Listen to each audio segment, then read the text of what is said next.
Gabrielle, are you there? I certainly am here, listening to this with fascination. Do you recognise yourself? Yeah, I do, and I wanted to say, it's not like the body is separate from the mind. It's the fact that we live in our little head, in a little, I call it the chat room, where we're picking up the iMails and the emails all day long. And we get kind of trapped up there thinking about what we're thinking about our feelings, thinking about what we should do and not do, who we should be and who we should not be. So we're kind of, the part of us that is most activated is this thinking part. Yeah. And when you start doing the 5 rhythms, it's that your feet start to take over.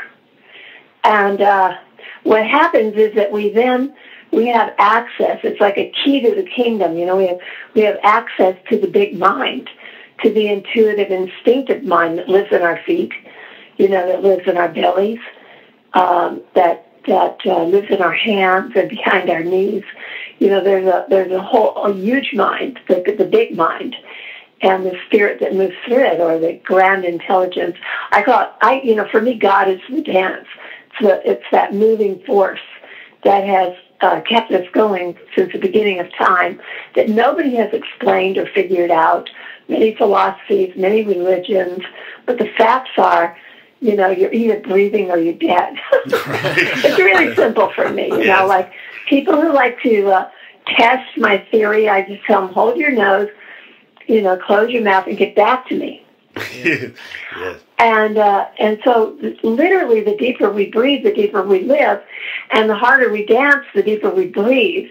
So it starts to open us up to a whole world within us that we spend a good amount of time denying and trying to rise above or depress, impress, repress, like all of our feelings and, all of our intuitive knowings and our instincts. So the 5 rhythms unleashes all of this, not in one night, but gradually. Yes. It's a while down. There's, like I say, there's 1 billion miles between the head and feet of any given person. So there's a wilderness to be explored there that is called me, or you. And the facts are, it's like old Socrates, know thyself. So the fastest way to do that, in my opinion, is to move. Yeah. And then what you were saying, I would just phrase differently, is in the dancing, you're starting to experience what's real, right. What's really going on inside of you, and you're starting to be able to identify with the force or the power of your own dance, of your own aliveness. Yeah. And that is so much bigger than any little thinking trap you could get caught in. So the more we invest in that, the more time we give to that, the more of ourselves we give to that, then the more access we have to our personal truth, to our personal feisty, fiery kind of funky self. Yes. The one that really matters, the one that we go sit and watch other people do and then clap and pay huge amounts of money to see them act it out for us. So, I'm into releasing the rock star in everybody, right. the team spirit in everybody. You haven't quite managed it with me yet, but it's got my that on my way. That's what I came here to do. Yes, great. That's a beautiful way of putting it, Gabrielle. To rebel against all the boxes, all the little teeny places we squeezed ourselves into, little ideas about ourselves that just do not match up to reality. I look at people and I see their souls. And the ego is such a boring, little predictable, set of concepts. But underneath that is the poetry of bones and blood and beat and blast. And it's like amazing to unleash that. And it's amazing to unleash that collectively, where if you think you can deny your own power, you can't deny what you're seeing in the mirror, of all these other bodies, like really finding themselves and letting themselves go and moving faster than they can think. You know, so for this reason, this is my revolution. I started it when I was 16. You know, it's like a little kamikaze. I shot to earth, you know, struggled to find my own body and my own 2 feet. And on the way, took as many people with me as I could. So I now have 300 teachers out there, rabble-rousing in villages all over the globe. And this is good. This is good news. I was going to say one of the things, actually, just before we move on to the next questions, is that one of the things I notice when I dance quite often, I mean, firstly, it seems to be, it is different each time, and I really notice that. But another thing I notice more is just the natural, almost a visual connection that I have with it. You can sort of feel that nature in it, you know, maybe the sea or maybe the mountains or maybe something. There's that sort of feeling of nature I notice within the dance. Well, I think that the 5 rhythms are an organic, natural pattern. You know, they are the DNA of the creative process. So, like they are the 5 patterns that a woman goes through when she goes into labor and gives birth. They are the 5 patterns that we go through when we create anything, whether it's a building or a book or a friendship or a life. So that they're very deeply related to the earth, to fire, to water, to air, to ether. They're very deeply related to the elements of life, to elemental nature, and so we do get in touch with the spirit, because they do represent the spirit of the dance rather than the steps or the forms of it. So as you enter into the spirit of each rhythm, you kind of enter into all things that move in that spirit. You know, so you can enter into the spirit of the raven, which I love in England. It kept me going back there for years. Those little 6 ravens in the Tower of London, I had to go visit every time. Yes. I always felt like a country that was dependent on 6 ravens had to be cool. Yeah. I know. But it's a worry, though. It could be a worry. They're a bit magical and feisty at times. But, you know, I just... so you enter into the spirit of all these things, the spirit of chaos. You enter into the spirit of water, you know, the ocean, the river, and the lake. And all these entities, these energies, move differently, because the 5 rhythms is really unleashing us to be energy. And energy is unified. You know, it's all one field of energy. And so we can become as anything at any moment in time. So yes, there's this wide, huge space within these 5 patterns to really take on different aspects of ourselves through our imagination and our intuition and our instincts, and stretching these parts of ourselves. You know, the 5 rhythms for me are like stretching the mind deep into the fingertips, deep into the toes, and allowing it to take on the spirit of anything, the spirit of a rock, of a mountain, of, you know, a clown, of a monster, you know, the spirit of anger, the spirit of fear. It's like we're moving through all things with everything that's here is okay, in my opinion, and it's worthy of our exploration and investigation to see, why is it here? Why is fear part of me? You know, and when fear is part of my instinctive, intuitive system, it's there to protect me. When it's part of my head trip, it's there to create obstacles and mess with me.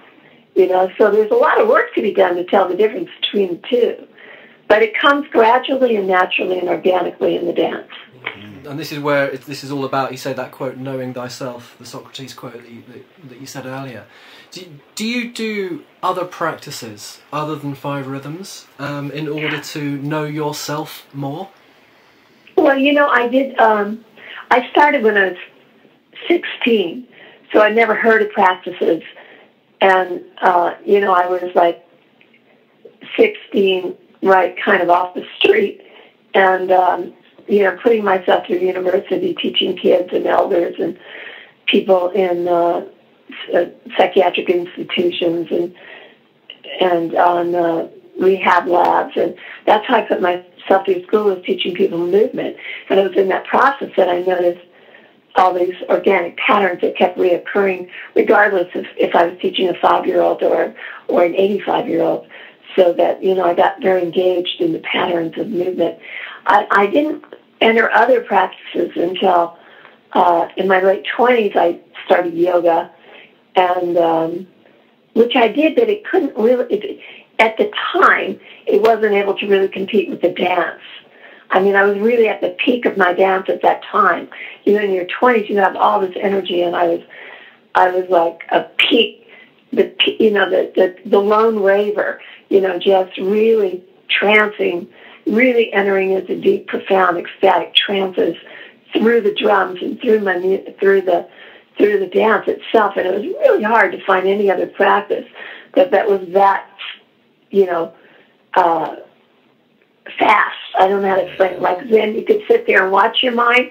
My idea was get the fuck out of there. You know, it was like, kind of, let's see if we could just bypass all this little, what do I have for dinner today? What should I wear? What? I should never have said that. I should not have said that. You know, what was he thinking when he looked at me like that? I'm not going to sit and watch all those thoughts and name them, but the facts were I could also dance faster than they could appear on my screen, and therefore just go into this place of emptiness and bliss. And so, of course, that's what I wanted to do.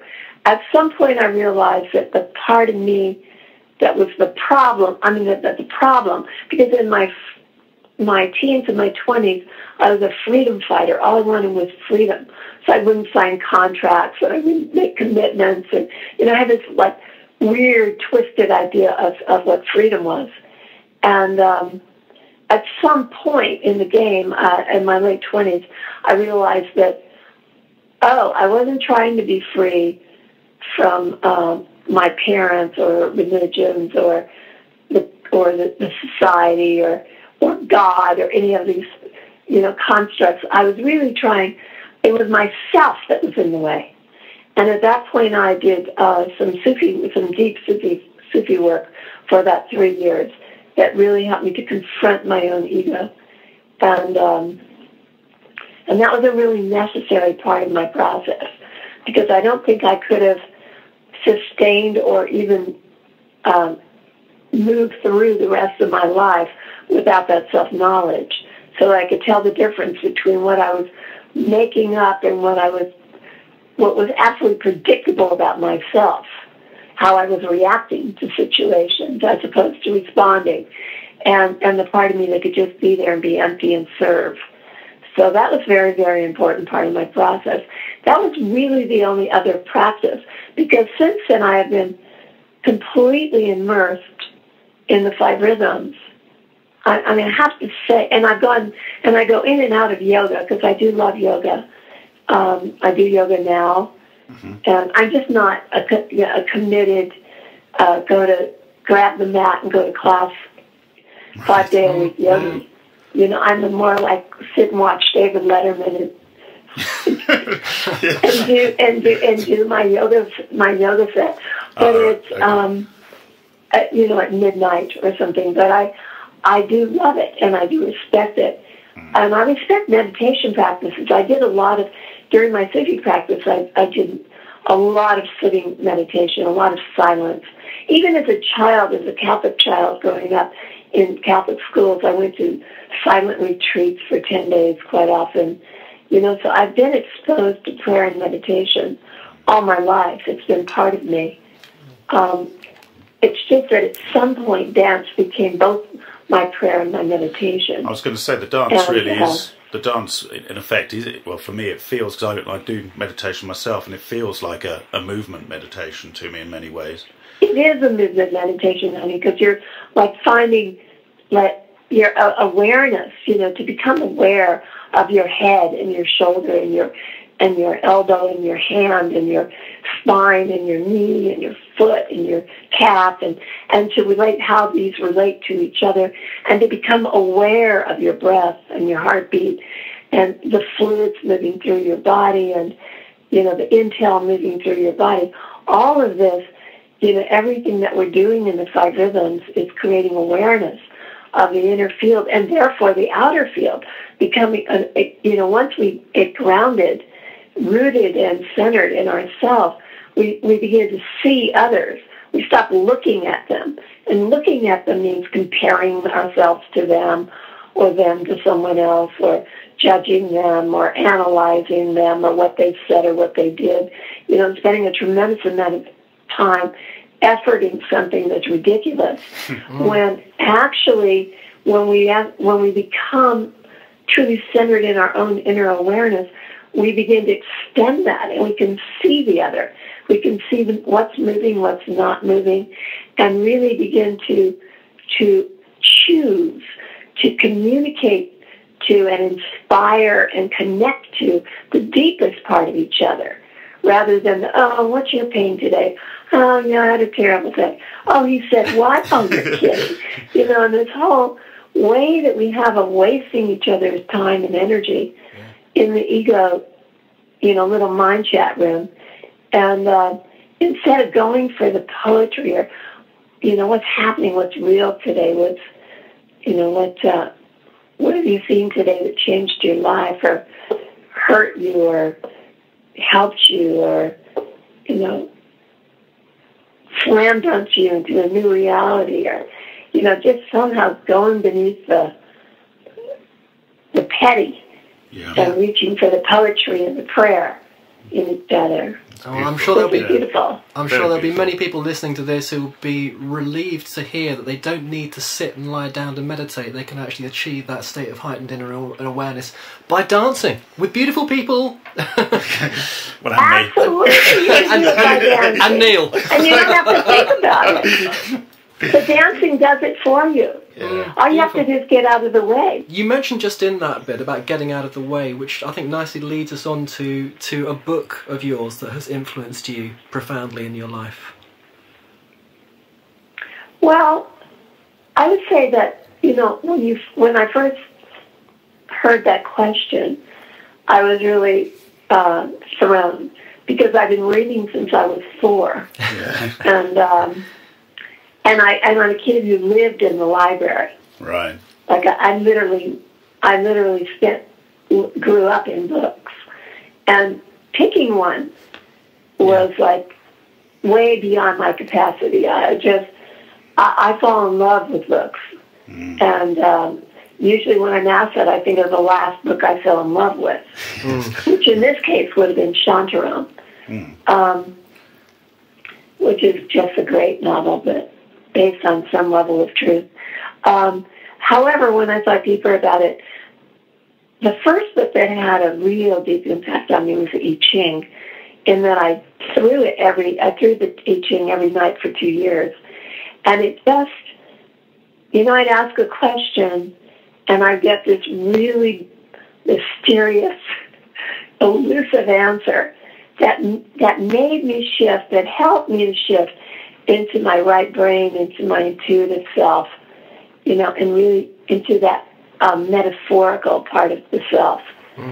And I think that had a great effect on me in many ways. I didn't always understand it, but it stretched me in a beautiful way and fed the part of me that I was most interested in awakening. And then also the Tao Te Ching, which of course Lao Tzu is my great hero. Yeah. Know the masculine, but keep to the feminine. I would say that has been the key to my body of work, which is a very feminine body of work. It's not like I don't know the masculine or know how to make structures and boundaries and lines and all of that, but I always fall back on the receptive, the intuitive, the body, which is the feminine. And the body is my Bible. If I can't experience it, then I'm not interested in it. Maybe next life. Do you see this as some sort of rebalancing in what has been a pretty male millennium or two?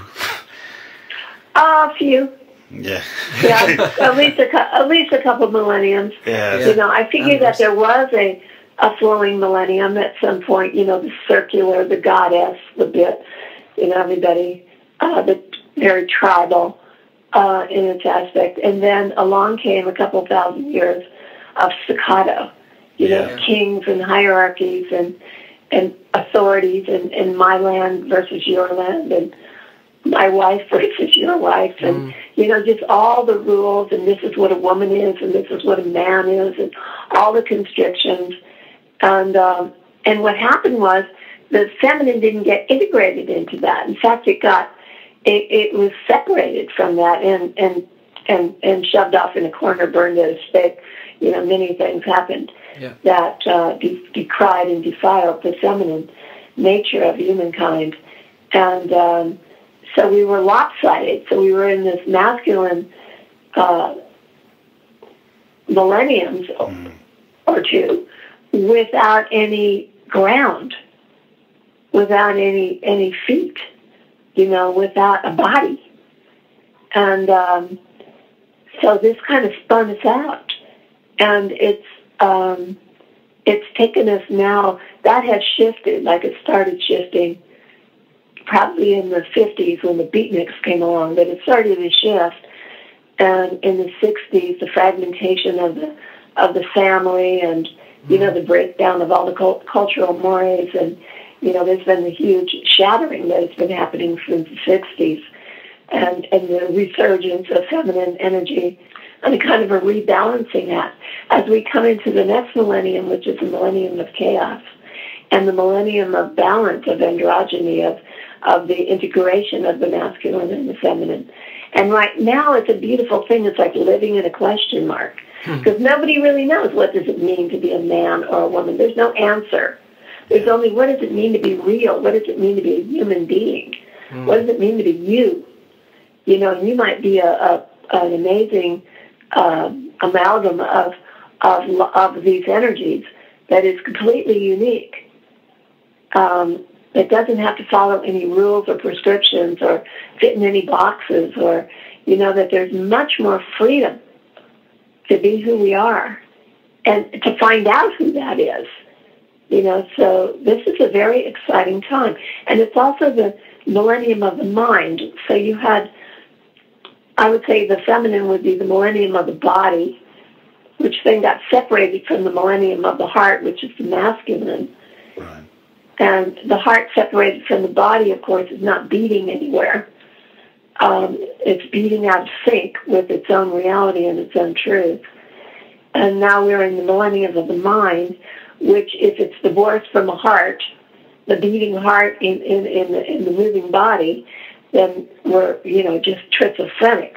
So I think we are the generation trying to gather all the forces and gather all the parts of the psyche back into wholeness and into oneness and into some sense of responsibility for itself and the earth and the elements that we are here that support us and that we are part of and that are part of us. Yes. And so this is a very, very exciting and therefore terrifying time because there's just nothing to fall back on.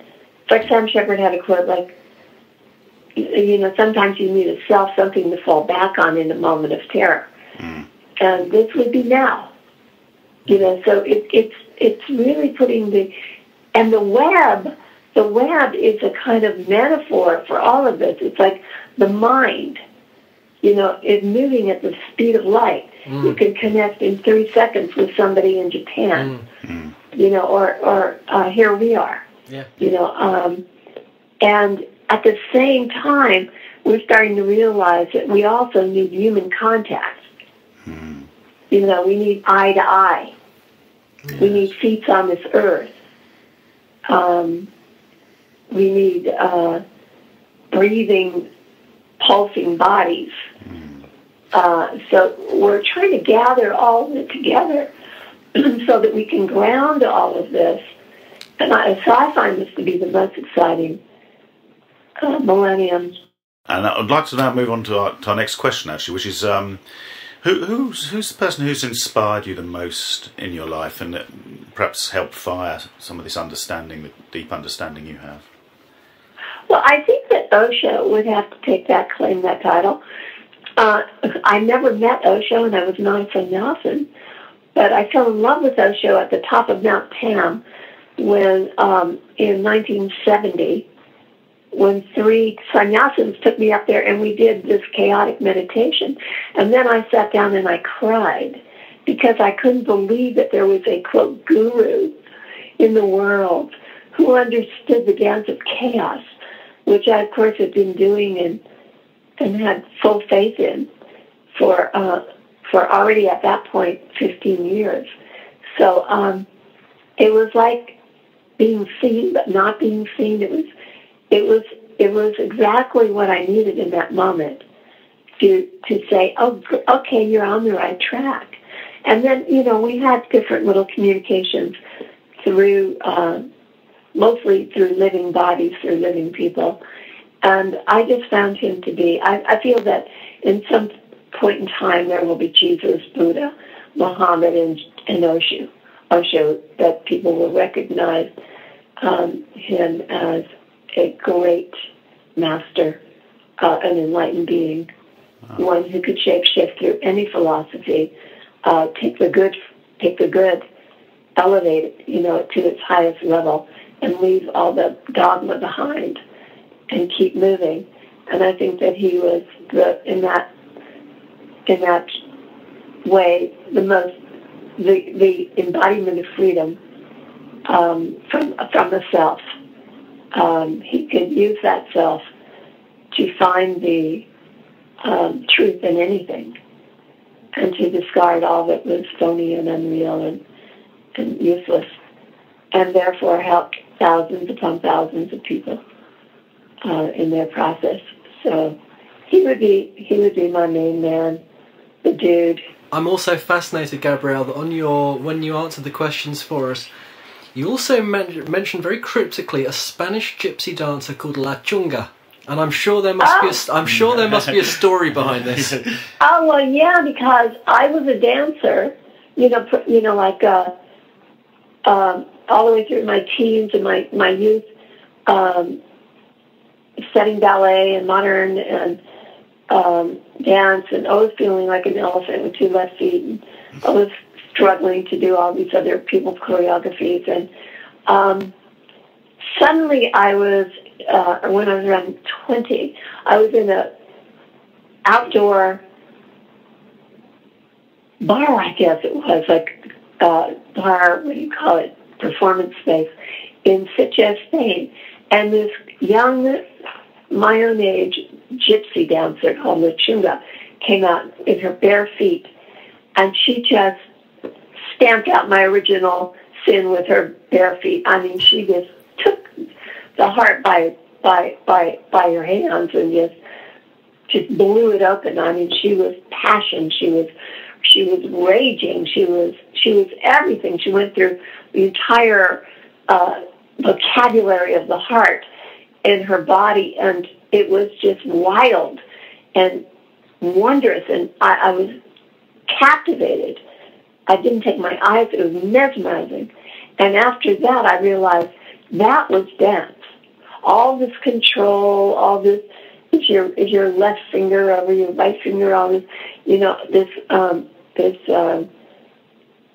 obsession with form and perfection had to go. That I was done. That whatever she was doing, I wanted to do. And it was funny because in the same weekend, the very next day, as I was walking in Barcelona or in Sitges down this little cobblestone road, there was an alcove, and I could hear this beautiful flamenco music, and I looked in, and there was a very ancient man playing the guitar sitting on top of a stone wall, and this woman who had to be in her late 80s with this silver bun tightly drawn on her head, doing the most magnificent still dance, flamenco dance. And I thought, oh my God, not only is it passionate and free and spirited, but it's forever. Because, dancers, you were told at that time, you had till you were about 30, and then it was over. So, because of course you can only push the body into extreme positions for so long without it answering back. So those two experiences completely freed my concept of dance. And I started getting behind the part of myself that really let go. You know, I had already been teaching people to let go because I was working through college with people who didn't have the dance vocabulary. So I couldn't very well teach them first position, fifth position. You know, it was like I had to find clever, creative ways to get them moving. But then I would go out to a party or something and stand in the corner and just really let myself go. But I never considered that my dance. You know, I separated all these energies. So then I go to dance class and become this kind of underplayed Gabrielle, this struggling elephant. And, you know, finally I realized, and then I had a very bad ski accident, which rendered my left knee, it did something terrible, and my knee would collapse in classes, and at one point on a very high stairway, and I fell down 3 flights of stairs, and I realized, oh my God. So I went to the doctor, and they said, you'd never dance again. And that took me to Esalen. I was like 26. Yeah. That took me to Esalen because I was so distraught over having lost my entire life, having the rug pulled out from under me. And that became a turning point in my life because, you know. How did you allow that experience, Gabrielle, to evolve into something which clearly, you know, has evolved into where you are today? What happened? How did you meet that whole experience, emotionally and mentally? And well, I would say that destiny. So I really believe in destiny. I honestly believe, and there is an exercise that we do in the 5 rhythms, which I used to call the porpoise dance, but it's the walking meditation, where you really seek the empty space. And literally when I moved to Big Sur, I was seeking the empty space because I could no longer, it was too painful for me to live in San Francisco, where all I did was do dance classes 4 hours a day, and all my friends were from that world. And it was like, you know, I realized that I no longer could exist in that space happily, and so I found an empty space called Big Sur. And oddly enough, I met Fritz Perls, who was the father of Gestalt therapy, and he discovered all the movement work I had done, and he said, well, I want you to do it for my therapy groups. So I started working with his therapy groups, even though I personally wasn't dancing. Right. I was in this concept that I would never dance again, but I still could help others conceptually go through the things that I'd done with kids and elders and blah, blah, blah. So I started that. So then pretty soon everybody was sending their groups to me at Esalen. And so it was like a laboratory. So I spent 3 years teaching movement every day to, you know, 40 or 50 new people. And it was an intense laboratory.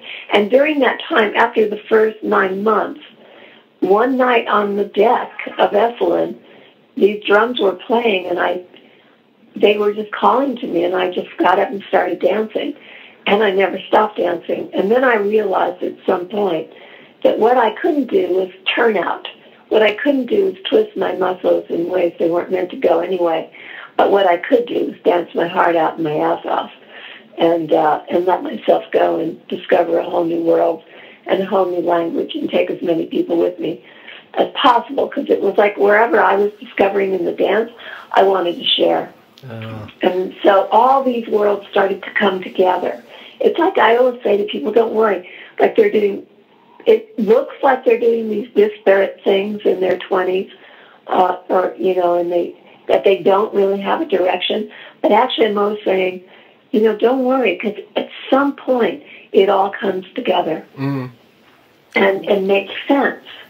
And suddenly all that work I did through high school and college, which I never thought was, all I thought was I was doing was paying my way. I never thought of it as something I would do forever. And the dance, and all of these things all came into one experience, which exploded into the 5 rhythms, which has now become a global force. So, and yes, it is reaching out to the 5 Rhythm Reach Out, which is a nonprofit, to elders, to kids, to people who are incarcerated, to hospitals, to cancer patients, almost any, community that we can think of. It helps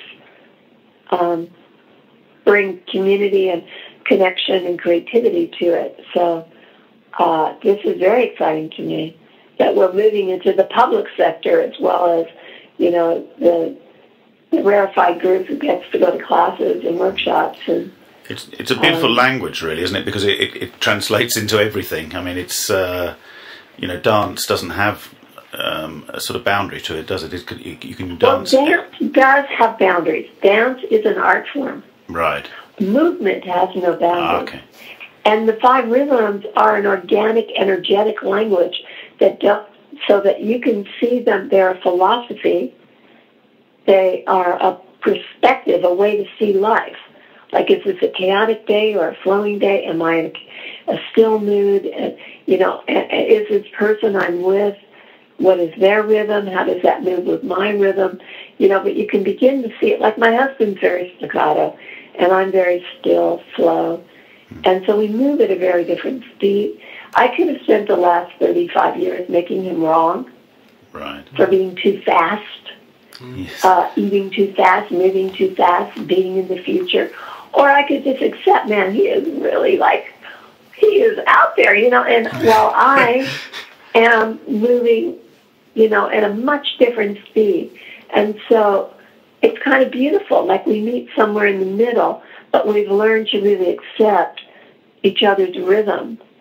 And I know that I'm a process person, and that he makes decisions. You say something, he makes the decision. You ask me a question, and I will sit and process it. And I will wait. I will wait maybe a week, maybe a day, maybe 5 minutes, but I will wait. I will rarely just come out with an answer. So it's beautiful to accept. I have friends who more live in the chaotic rhythm. Most of them are multitask by nature. Most of them have empires of one kind or another, where they're able to do all kinds of, run major corporations and major businesses and whatever effortlessly. Whereas when I get into chaos in my day-to-day life, I recognize that I'm over the edge. Like when I have past staccato, which is already a stretch for me, I'm already over my edge. And I can pull myself back.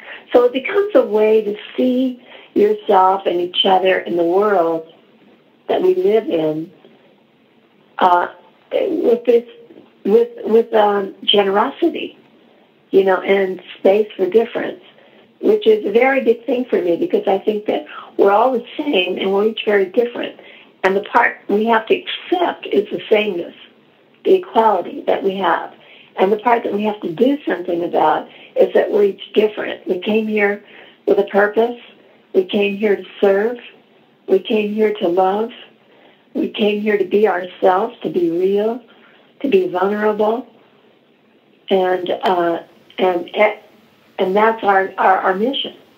And the 5 rhythms is just there to help us along in that mission and give us a language that allows us to embody our bodies and our hearts and our minds and our souls and our spirits in a way that has no dogma. There is no dogma in the dance. And that in a sense has been the enduring, well, not in a sense, in reality, has been the enduring theme in your life, really, hasn't it? This I mean, your rhythm has been around the 5 rhythms, if you like, hasn't it? And that freedom within it. My life has been about the 5 rhythms. People say, well, who are your teachers? I haven't had time. My teachers are the 5 rhythms. Yeah. I mean, they are the actually the life is my master. Teachers come and go, you know, and my greatest master is the five rhythms. They continually teach me to stay awake and to alive and to change and to be willing to change and to be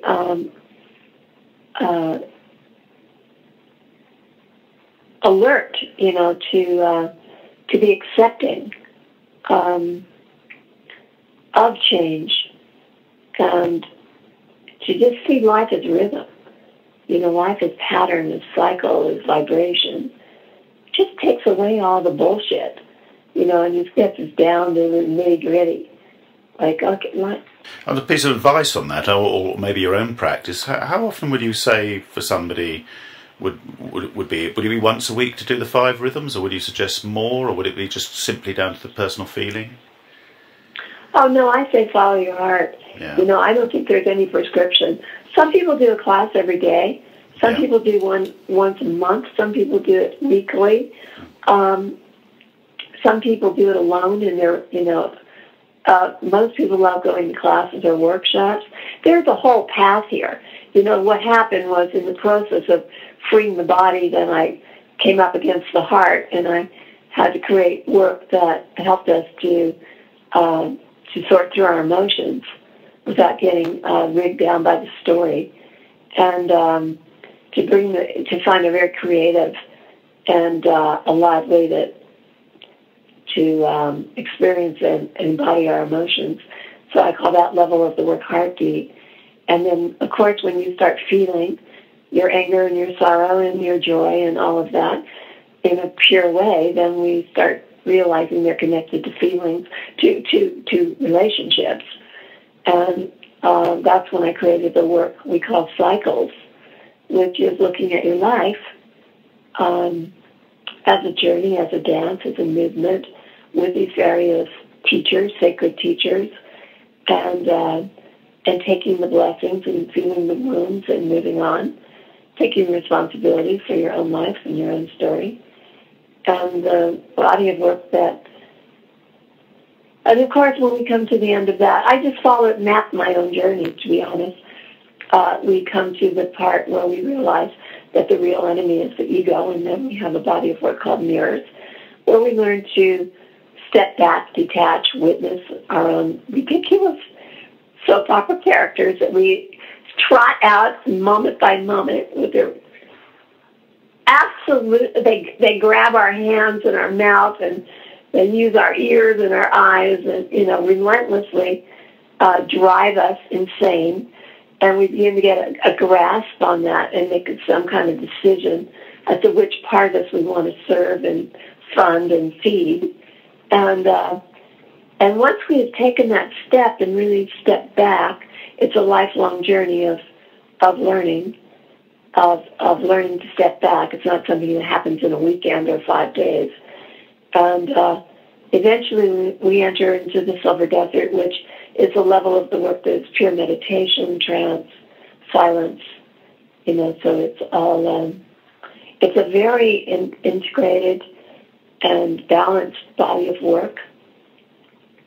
So it's like when you enter into the five rhythms into a class, most people don't know any of that, nor is it necessary. They just dance.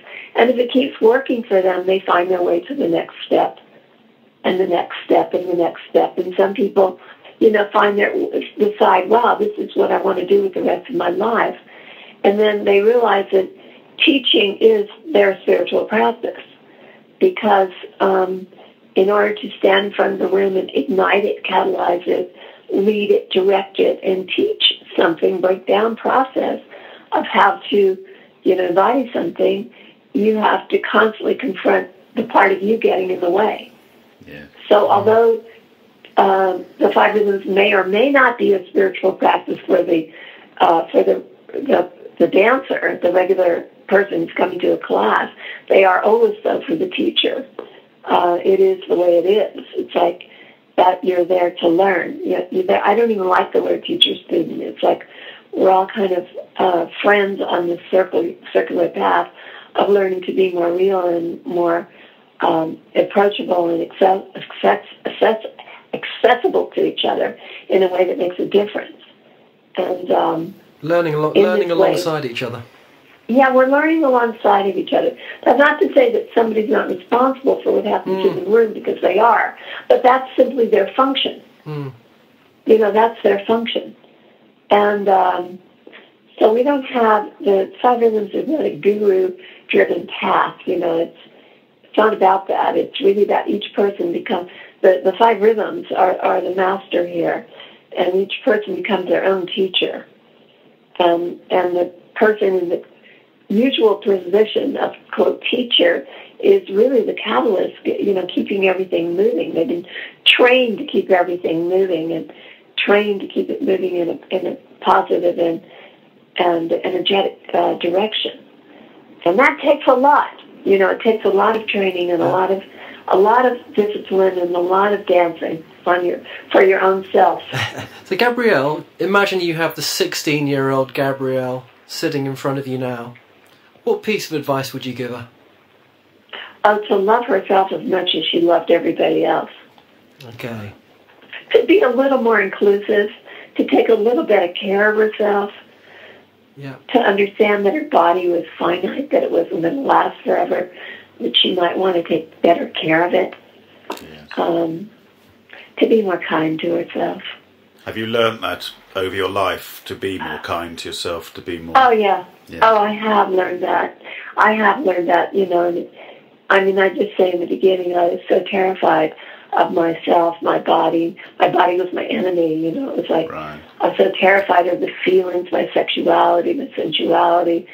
I was terrified of my feelings. You know, I had all these ideas about myself that were quite diminished. And, you know, low self-esteem. And that's why, you know, for the first many years, and like 5 or 6, 10 years of my work, I didn't even count it as being important, because I was actually doing it. Yeah. So it couldn't possibly be. It wasn't like all these men were writing books and doing these important things.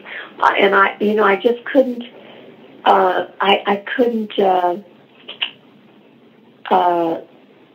it took me a while to find myself. But it was a good thing if I consider that suffering, that I transformed that suffering into my art form, and that art into awareness, and that awareness into creative action. So that I learned to be, because I started so young, I didn't have the intelligence to lie. So I was just so straightforward with people about my own, where I was at. You know, that I grew up I grew up publicly, so to speak, and went through all of these things publicly. So I never developed the, quote, teacher face or mask. You know, I was me, struggling along to find me with thee. And I was really out front about it. You know, where I came from, what I was struggling with now, and how we were, and moving everybody else through that as quickly as I could. Like, if I was always looking for the fastest route to the real. And I think my honesty and and I kept, because I started this when I was 16, the root of it is team spirit. Yeah. You know, I was really, I didn't have the time of day to sit around wallowing in anything. You know, I was, you know, just get it moving. You know, forget the story, just fucking dance. And so I had infinite patience and no patience. Yes. You know, I had infinite patience with the breaking through of the soul, and zero patience for all the yada, yada, yada, yada, yada.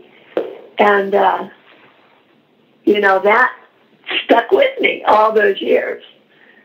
I like this. Forget the story and fucking dance is a really good way to end our interview. Really, I think it's sort of says it all, doesn't it? Really.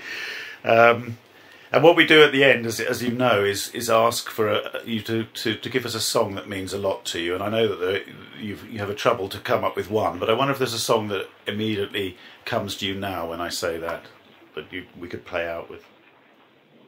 God, you know what? If I had to say a song, I mean, I love so many styles of music, and I fall in love with songs every week. But if I go back to the first song that, when I was 13 or 14, I used to put all my lunch money, this is what I mean about love yourself.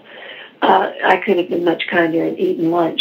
But I'd put my quarter in the jukebox and play Earth Angel by the Penguins 5 times in a row and dance my heart break,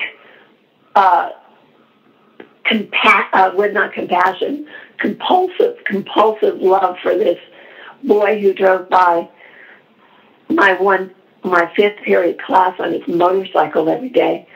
So I was my first obsession with a piece of music, or my first obsession with falling as deep as I could in the dance, where 3 minutes was not long enough, or 2 minutes and whatever 70 set, whatever they gave songs at that time in the 50s, you know, so that somewhere along the way the key to me was in that act of going for spirit rather than body, of going for long play rather than short play, of going for trance and feeling and suffering, you know, all in a song by the Sweet Penguins, Earth Angel, and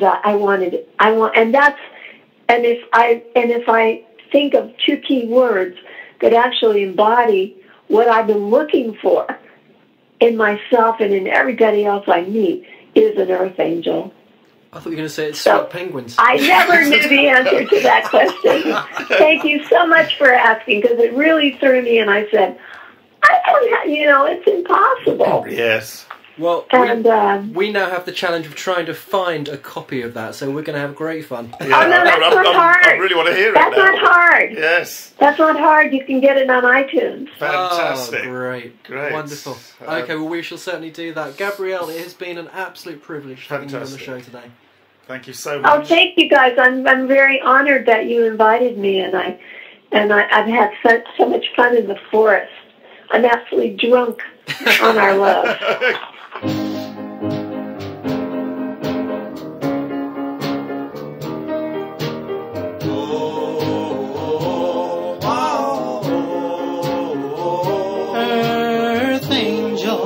Earth angel, will you be mine, my darling dear? Love you all the time. I'm just a fool in love with you.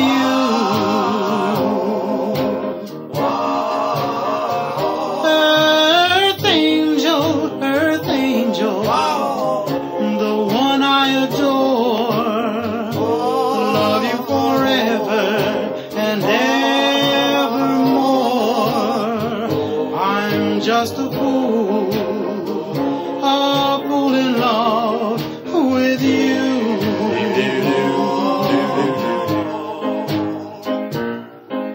I fell for you, and I knew the vision of your loveliness.